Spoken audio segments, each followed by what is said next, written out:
باپ کے لیے رحمت تھی. اب اگر زوجہ بنی ہے تو پروردگار نے کہا اسے اکیلا نہیں چھوڑا جائے گا. باپ اگر زوجہ بنی ہے تو شوہر کے ایمان کے برابر کی شریک بن جائے گا. یعنی وہ مرد جو اپنے آپ کو یہ سمجھ رہا تھا کہ یہ سب کچھ مرد ہوتا ہے, عورت کا کوئی حق نہیں ہے, عورت کی کوئی اہمیت نہیں ہے. دین اسلام عورت کا حق بیان کر رہا ہے کہ عورت کا حق کیا ہوتا ہے, عورت کا مقام کیا ہوتا ہے. بھئی بیٹی ہے تو مرد کے لیے, باپ ہے تو مرد ہے نا, بیٹی باپ کے لیے رحمت ہے. وہ مرد حضرات جو بیٹیوں کو اچھا نہیں سمجھتے تھے, بیٹیوں کو باپ کے لیے رحمت بنا کے مرد کے حوالے سے اس بات کو خاموش کر دیا. پھر زوجہ بنایا. اب شوہر اپنے زوجہ کو جو ہے جس اس سے سمجھا جاتا تو اس زمانے میں ایک نوکرانی اور کنیز کے علاوہ کچھ نہیں سمجھا جاتا تھا. دین اسلام نے کہا زوجہ ایک کنیز کی حیثیت نہیں رکھتی ہے, زوجہ ایک نوکرانی کی حیثیت نہیں رکھتی ہے, بلکہ زوجہ شوہر کے ایمان کے برابر کی شریک ہے. اچھا اس سے منزل آگے بڑھ گئی, پھر صاحب اولاد ہو گئی تو ماں بن گئی. تو پروردگار نے کہا ماں بھی کوئی عام رتبہ نہیں ہے, بلکہ اولاد کی جنت کو ماں کے قدموں تلے رکھ دیا. اولاد کو رحمت رکھے, عورت کا مقام بتایا جا رہا ہے. اور پھر چوتھی منزل آئی تو اللہ نے بہن بنا دیا. بہن کا رتبہ بھی پروردگار نے بہت اعلیٰ اور بہت بلند رکھا. تو عزیزان محترم یہ تینوں چاروں جو رشتے ہیں اس کے حوالے سے تھوڑی گفتگو کریں گے, اور ہمارا ٹائم بھی مکمل ہو جائے گا ظاہر کہ جتنا وقت ہے کلاس کا. پہلا درجہ بیٹی کے لیے, بیٹی کو جو ہے وہ باپ کے لیے رحمت بنا کر پروردگار نے بھیجا. ایک شخص نے, ایک خاتون نے سرکار پیغمبر اسلام حضرت محمد مصطفیٰ صلی اللہ علیہ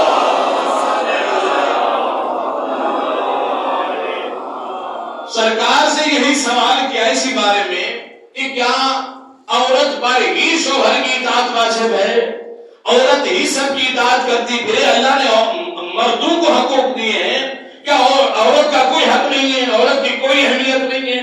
کیوں کہا ہے کہ بیوی شوہر کی اطاعت کرے, شوہر کو بھی بیوی کی اطاعت کرنا چاہیے تھا؟ ایک سوال ہے, پیغمبر اسلام سے سوال کیا تو سرکار نے فرمایا یہ بتاؤ کہ تم شادی شدہ ہو؟ اس نے کہا جی. کہا تمہاری اولادیں کتنی ہیں, بیٹے کتنے؟ اس نے کہا جی 3 بیٹے ہیں. تو سرکار نے فرمایا کہ کتنی خوش نصیب ہے, ایک شوہر کی اطاعت کرنے کا تمہیں حکم دیا ہے, 3 جوان بیٹوں کو تیری اطاعت کا حکم دے دیا.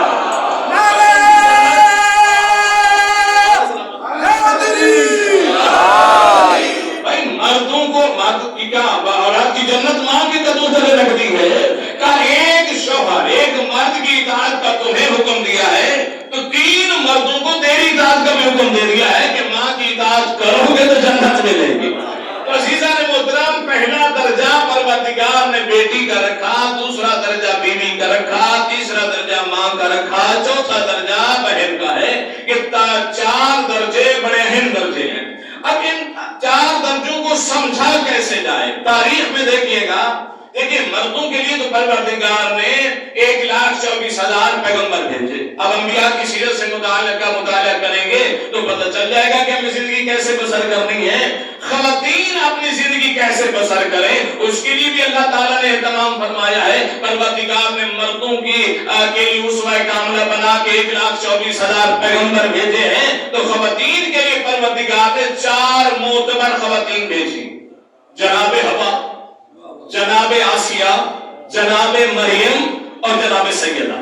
علی کے ہر پسینے سے پھول بنتے ہیں, اس کا نقشہ قدم سے اصول بنتے ہیں. فاطمہ الزہرا علیہ السلام کی حیدر حیدر حیدر نعرہ حیدری. اللہ کو سلامت رکھے. عزیزان محترم اللہ نے 4 خواتین کو بھیجا. ان کی زندگی کا مطالعہ کرو, ان کی سیرت کو دیکھو, ان کی سیرت کو سمجھو اور اس کے مطابق زندگی بسر کرو. ہم آئے جناب حوا کے دروازے کہ جناب حوا بتائیں کہ عورت کو اپنی زندگی کیسے بسر کرنی چاہیے. جناب حوا نے کہا کہ میں بتا سکتی ہوں کہ ایک بیوی کو اپنے شوہر کی اطاعت کیسے کرنی چاہیے, یہ تو میں بتا سکتی ہوں. چونکہ میں آدم کی بیوی ہوں تو میں بتا سکتی ہوں کہ ایک بیوی شوہر کی اطاعت کیسے کرے. میں یہ تو بتا سکتی ہوں کہ ایک ماں کو بچوں کی تربیت کیسی کرنی چاہیے, اس لیے کہ میں حابیل و قابیل کی ماں بھی ہوں. جناب حوا یہ تو بتا سکتی ہے کہ ماں کو کیسا ہونا چاہیے. جناب حوا یہ تو بتا سکتی ہے کہ زوجہ کو شوہر کے لیے کیسے ہونا چاہیے.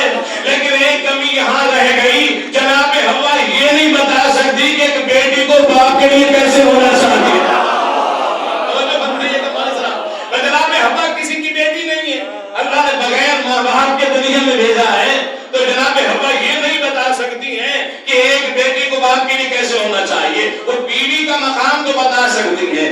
ماں کا کردار تو بتا سکتی ہے لیکن یہاں مجبوری یہ ہے کہ جب ماں بیٹی ہے ہی نہیں تو پھر باپ کا کردار کیسے بچائے. تو دو چیزیں تو بیان ہو گئی مگر ایک کھانا خالی رہ گیا. ہم نے کہا ٹھیک ہے جناب آسیہ سے کہا بی بی آپ نہیں بتا سکتی تو ہم ایک اور بی بی کے دروازے پہ چلتے ہیں. ہم جناب مریم کے دروازے پہ آ گئے. بی بی آپ ہی بتائیے بیوی کو کیسا ہونا چاہیے, ایک ماں کو کیسے ہونا چاہیے, ایک بیٹی کو کیسے ہونا چاہیے. تو جناب مریم نے کہا میں دیکھو میں جناب عمران کی بیٹی ہوں, میں یہ تو بتا سکتی ہوں کہ ایک بیٹی کو باپ کے لیے کیسے ہونا چاہیے. میں بیٹی ہے نا جناب عمران کی بیٹی ہے, میں یہ تو بتا سکتی ہوں کہ ایک بیٹی کا کردار باپ کے لیے کیسے ہونا چاہیے. میں یہ تو بتا سکتی ہوں کہ ایک ماں کا کردار اپنی اولاد کے سامنے کیسے ہونا چاہیے. لیکن میری مجبوری ہے میں یہ نہیں بتا سکتی کہ ایک بیوی کو شوہر کے لیے کیسے ہونا چاہیے. توجہ فرمائے کہ ہمارا سہمت رکھے, یہ میری مجبوری ہے اس لیے کہ اللہ پروردگار نے شادی نہیں کی. جناب مریم کی شادی نہیں ہوئی. اللہ نے بغیر باپ کے بغیر شوہر کے بغیر باپ عیسیٰ علیہ السلام کو دنیا بھیجا, بغیر شوہر کے جناب مریم کو بیٹا عطا فرمایا. اب جناب مریم یہ تو بتا سکتی ہے کہ ایک بیٹی کا کردار باپ کے لیے کیسے ہونا چاہیے. جناب مریم یہ تو بتا سکتی ہے کہ ایک ماں کو اپنی بچوں کے لیے اولاد کے لیے کیسے ہونا چاہیے. جناب مریم یہ نہیں بتا سکتی ہے کہ ایک بیوی کا کردار شوہر کے لیے کیسے ہونا چاہیے. بیوی اگر شوہر کی اطاعت کرنا چاہے تو کیسے کرے, چونکہ پروردگار نے جناب مریم کو شوہر نہیں دیا عطا فرمایا ہے, بغیر شوہر کے بیٹا عطا فرمایا. دنیا والوں نے لکھ دیا اس لیے بیٹا عطا نہیں فرمایا چونکہ جناب مریم بطور تھی.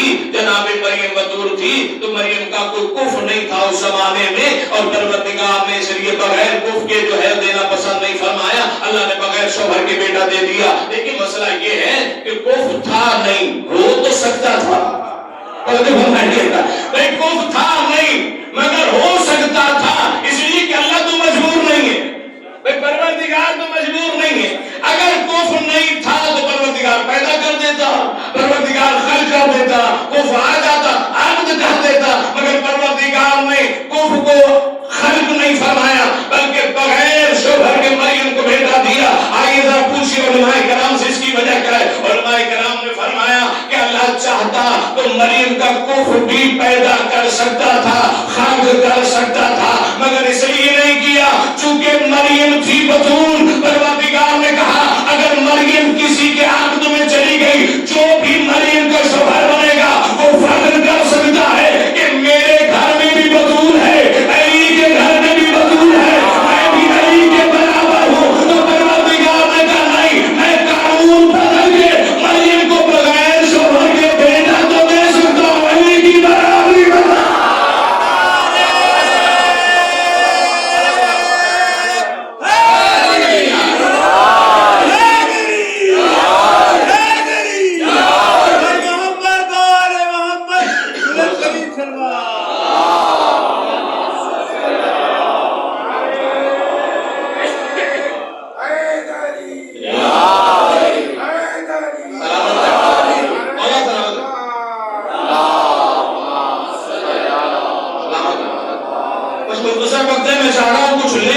نوجوان ہے تو یہ وقت ضائع نہ ہو بلکہ کچھ آپ کے حوالے کروں اس حوالے سے.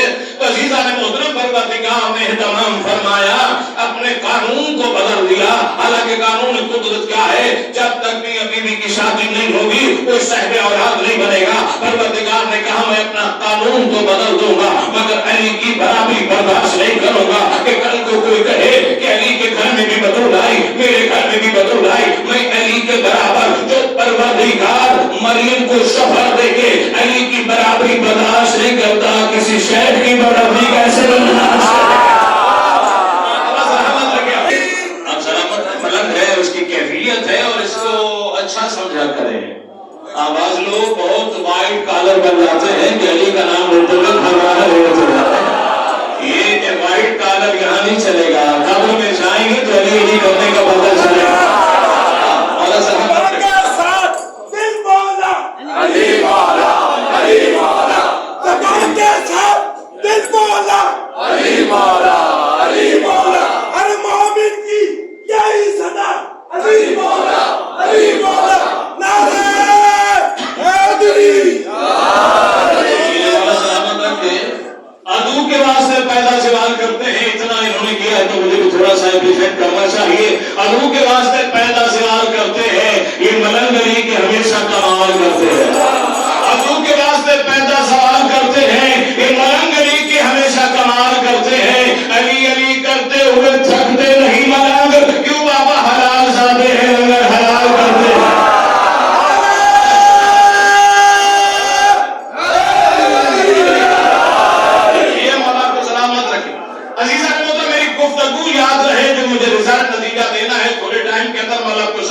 کہ پروردگار نے جناب مریم کو بغیر شوہر کے بیٹا تو دیا، مگر اللہ نے یہ پسند نہیں کیا کہ شوہر دے کے کسی کو علی کا برابر قرار دے دوں، یہ برابری برداشت نہیں ہو سکتی ہے۔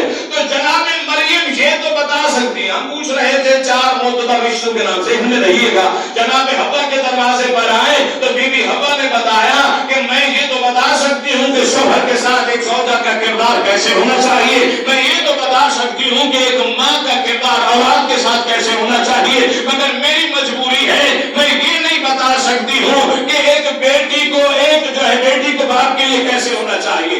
دوسرے مرحلے میں میں جناب مریم کے حوالے سے جناب مریم نے کہا میں یہ تو بتا سکتی ہوں کہ ایک بیٹی کو باپ کے لیے کیسے ہونا چاہیے، میں یہ تو بتا سکتی ہوں کہ ایک ماں کو اولاد کے لیے کیسے ہونا چاہیے، لیکن میری مجبوری ہے میں یہ نہیں بتا سکتی کہ ایک زوجہ کو شوہر کے لیے کیسے ہونا چاہیے۔ میں نے کہا بیبی کچھ یہاں سے ملا، ہم ایک اور دروازے پہ چلتے ہیں، وہاں جا کر کچھ پتہ چل جائے گا۔ ہم پھر جناب آسیہ کے دروازے پہ ہیں، آسیہ زن فرعون، تو جناب آسیہ مومنہ ہے۔ اب میں نے زن فرعون کہا تو بندے گھبرا گئے ہیں۔ جناب آسیہ بے شک فرعون کی زوجہ ہے مگر مومنہ ہے، اور مزے کی بات ہے بغیر کلمہ پڑھے مومنہ ہے۔ جائیے گا بڑے بڑے مولوی مفتیوں کے پاس اور ان سے فتویٰ لیجئے گا کہ آسیہ نے کلمہ پڑھا ہے یا نہیں پڑھا، مولوی صاحب کہیں گے کلمہ نہیں پڑھا، تو ان سے کہنا جب تم کہتے ہو جو کلمہ نہ پڑھے وہ کافر ہوتا ہے، تو پھر لکھ کے دے دو کہ آسیہ نے کلمہ نہیں پڑھا کافرہ ہے، تو مولوی صاحب کہیں گے نہیں مولانا کلمہ تو نہیں پڑھا مگر مومنہ ہے، ہم اسے کافرہ نہیں لکھ سکتے۔ کہا وجہ کیا ہے؟ کہا چونکہ اس نے ایک نبی کو اپنی گود میں پالا ہے اس لیے وہ مومنہ ہے۔ میں نے کہا تم نے شیعہ قوم کا مسئلہ حل کر دیا، جو ایک نبی کو پالے وہ بغیر کلمہ پڑھے مومنہ ہے، اور جس ابو طالب کی گود میں نبوت بھی برباد سے ہے، امامت بھی برباد۔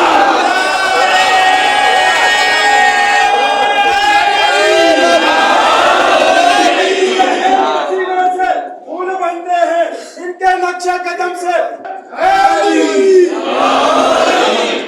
جناب آسیہ کے دروازے پہ بی بی تو بتا کہ ایک عورت کو اپنی سیرت اس کا کردار کیسا ہونا چاہیے۔ جناب آسیہ نے کہا میں یہ تو بتا سکتی ہوں کہ ایک بیٹی کو باپ کے لیے کیسے ہونا چاہیے، اس لیے کہ میں کسی ماں باپ کی بیٹی ہوں۔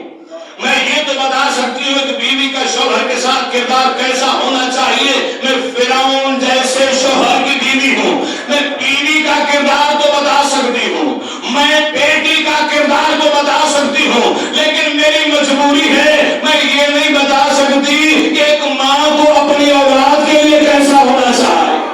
جناب آسیہ کی اولاد نہیں، اللہ نے بغیر اولاد کے رکھا جناب آسیہ کو، فرعون کو اولاد پروردگار نے نہیں دی ہے، تو جناب آسیہ بیوی کا کردار تو بتا سکتی ہے، بیٹی کا کردار تو بتا سکتی ہے، لیکن جناب آسیہ یہ نہیں بتا سکتی ہے کہ ایک عورت کو ایک ماں کو اولاد کے لیے کیسے ہونا چاہیے۔ اب یہاں بھی تشنگی باقی رہ گئی نا، حق کیوں کہ رہ گئی نا بھائی۔ جناب مریم کے پاس پہنچے وہاں بھی کچھ مسئلہ حل ہوا، لیکن ایک خانہ وہاں بھی باقی رہ گیا، جناب مریم شوہر کا نہیں بتا سکی۔ جناب آسیہ کے پاس ہے، آسیہ نے 2 چیزیں تو بتائی، بیوی کا کردار بھی بتایا، ماں کا بھی بتایا، لیکن اولاد والا مسئلہ ہو گیا کہ ہم ماں کا کردار نہیں بتا سکتی تھی۔ ہم نے کہا ٹھیک ہے کچھ ملا، لیکن ہم ایک اور دروازے پہ چلتے ہیں، ہم آئے جناب سیدہ کے دروازے پہ۔ بیوی تو بتا کہ ایک بیٹی کو باپ کے لیے کیسا ہونا چاہیے، ایک بیوی کو شوہر کے لیے کیسے ہونا چاہیے، ایک ماں کو اولاد کے لیے کیسے ہونا چاہیے۔ تو بیوی نے کہا یہ 3 کردار میں ضرور بتاؤں گی کہ بیٹی کو باپ کے لیے کیسے ہونا چاہیے۔ کوئی دیکھنا چاہتا ہے تو میرے کردار کو دیکھے کہ میں بیٹی ہوں، بیٹی باپ کے لیے رحمت ہوتی ہے، میں اس باپ کے لیے رحمت جو خود رحمت للعالمین۔ ایک بات یہاں آگے مکمل ہو گئی کہ بیٹی باپ کے لیے رحمت ہوتی ہے، ہم نے کہا ایک مکمل ہو گیا مسئلہ۔ پھر ایک زوجہ کو شوہر کے لیے کیسے ہونا چاہیے، بیوی نے کہا میں یہ تو بتا سکتی ہوں کہ ایک زوجہ کو شوہر کے لیے کیسے ہونا چاہیے۔ کہ زوجہ ہوتی ہے شوہر کے ایمان کی برابر کی شریک، میں بتا سکتی ہوں کہ میں کس شوہر کے ایمان کی برابر کی شریک ہوں، اس کے برابر کی شریک ہوں جو خندق کا کنویں ایمان۔